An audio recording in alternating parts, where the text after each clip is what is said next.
In 2004, a man would go on a rampage in Granby, Colorado in a strange armoured vehicle, which would later become known as the Killdozer. Great name, by the way. I think I'm going to give the same title to my little Nissan. Beep beep.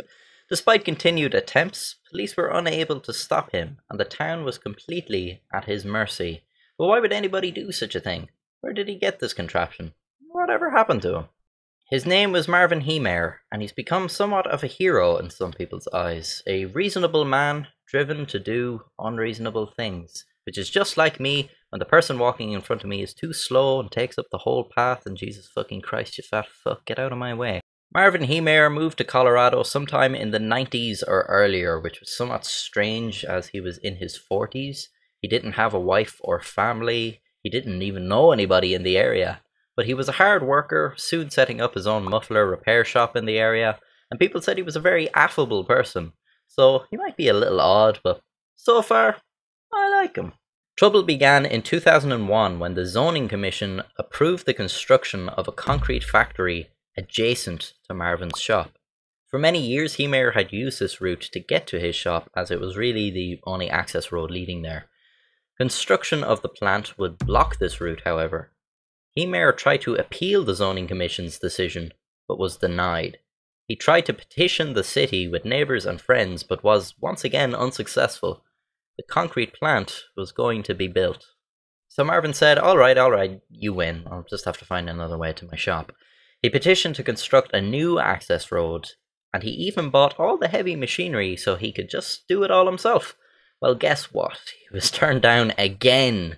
To add insult to injury, the construction of the factory cut Heemeyer's connection to the sewage line, and Granby Town Council fined him for not being hooked up to the sewer. With his livelihood seemingly in ruins, Marvin felt he had no recourse. He began planning his next move. He would write notes and record audio tapes about his predicament. I was always willing to be reasonable until I had to be unreasonable.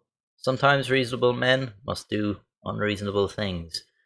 He made a list of establishments and people that had sided against him, and over the next year and a half, he toiled on a secret project. One of the machines Heemeyer had purchased to build the alternative access route to his shop was a bulldozer, but by the time Heemeyer was done with it, it was a veritable tank. The bulldozer was fitted with makeshift armor covering the cabin, the engine, and parts of the tracks. This armor was over a foot thick in places, consisting of a concrete mix fitted between sheets of tool steel. This made the Killdozer impervious to bullets and even explosives. To see out of this armor, Heemeyer installed several cameras all around the cabin and hooked them up to 2 monitors he mounted on the inside. The cameras were protected by 3-inch bulletproof plastic. He even fitted in compressed air nozzles to blow dust off the lenses. 3 gun ports were installed, each fitted with a different weapon: a 50 caliber anti-material rifle, a 308 semi-automatic, and a 22 long rifle, each fitted with steel plates. Heemeyer even installed onboard fans and an air conditioner to keep the driver cool under all the armor. But there was one problem. The armor was completely sealed tight and lowered onto the bulldozer via a crane. That meant, once the driver got in, he wasn't coming back out. Now that's an extremely impressive thing to build. One time I tried to put together a chair from IKEA and I put the fucking legs the wrong way around. And he did all of this in his shed. And that's not even the most unbelievable thing about all of this.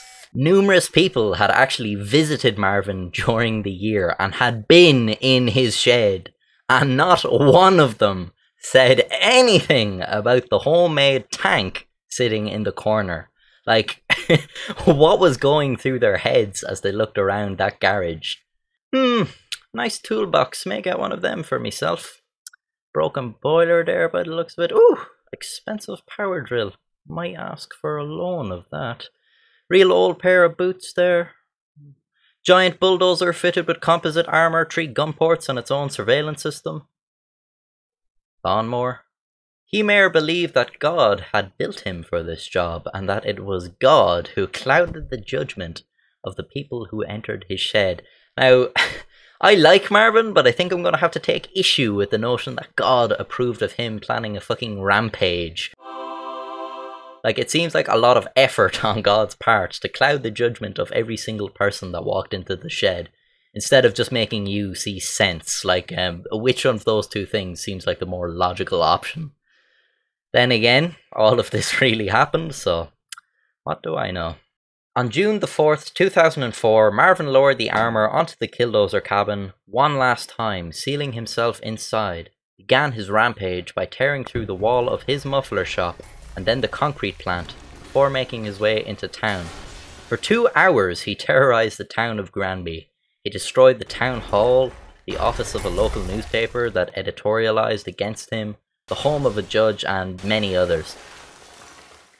Every building he destroyed was owned by somebody that had previously wronged him.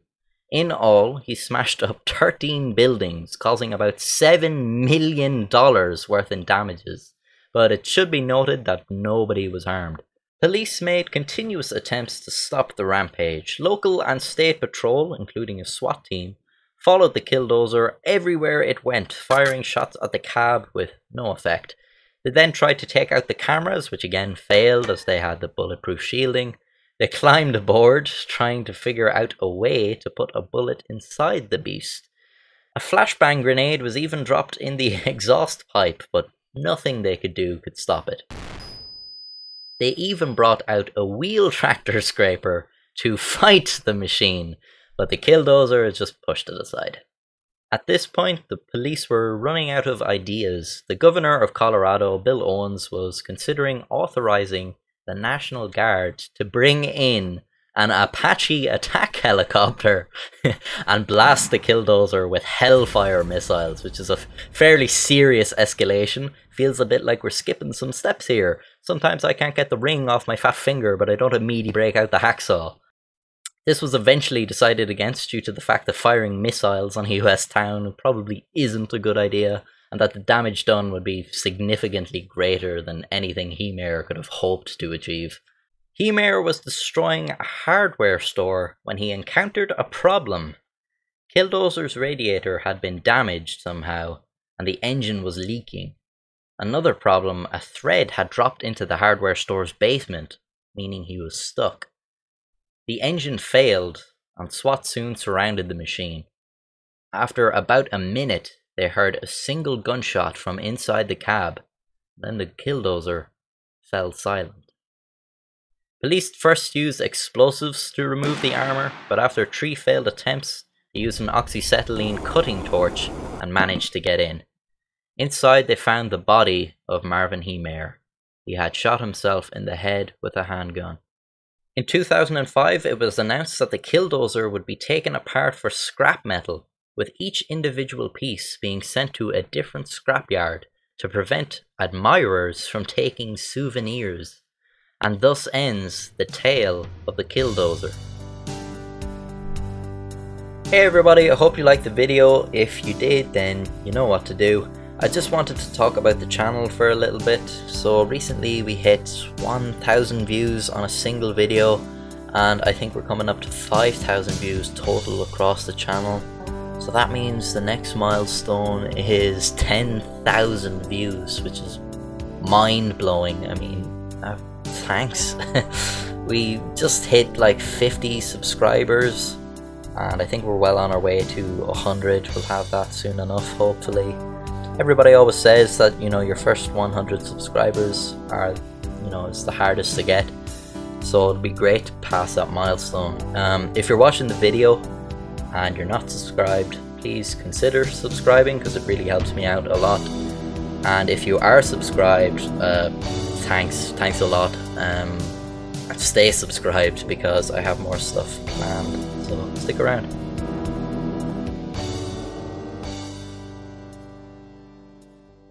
And over the next year and a half, he toiled on a secret project. What? I can't believe he built a Killdozer. Okay. Okay, shush.